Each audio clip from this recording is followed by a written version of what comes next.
Sousou No Frieren is not an isekai. It is something so much more.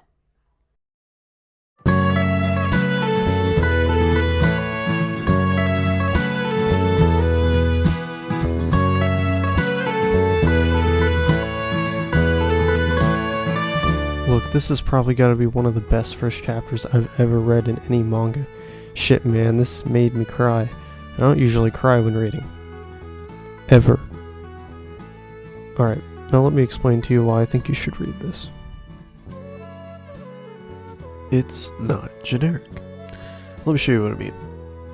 Most isekai, no scratch that, most stories in general take place at the beginning where they can set up exposition and establish that you, yes you, are now an overpowered, generic main protagonist.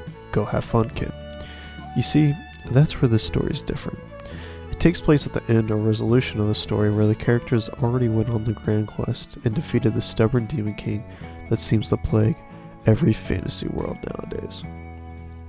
Because of this, it sets up a feeling of living in this established world where our characters have already lived out the climax of their lives, and in a sense they have. This story focuses on an elven woman named Frieren, and after her party slays the demon queen... No wait, I'm a fucking dumbass. It's a demon king, I'm sorry, I just woke up. They travel back to their hometown to give one big final party to celebrate their success, and shortly after they part ways.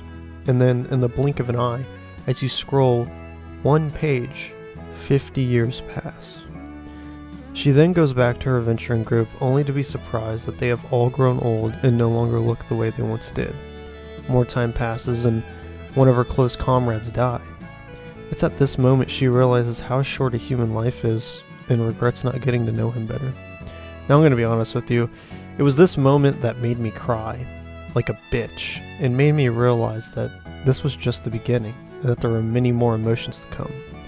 Now look, before you say I'm deep-throating this manga, I'm not. I genuinely think it's a good read and that you should give it a shot.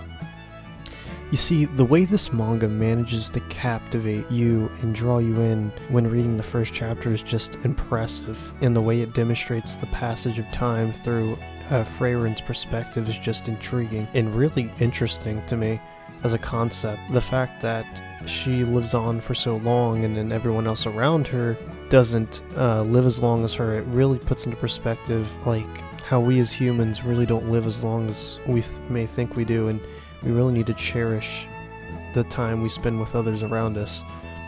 And that perspective only deepens as you further read through the story.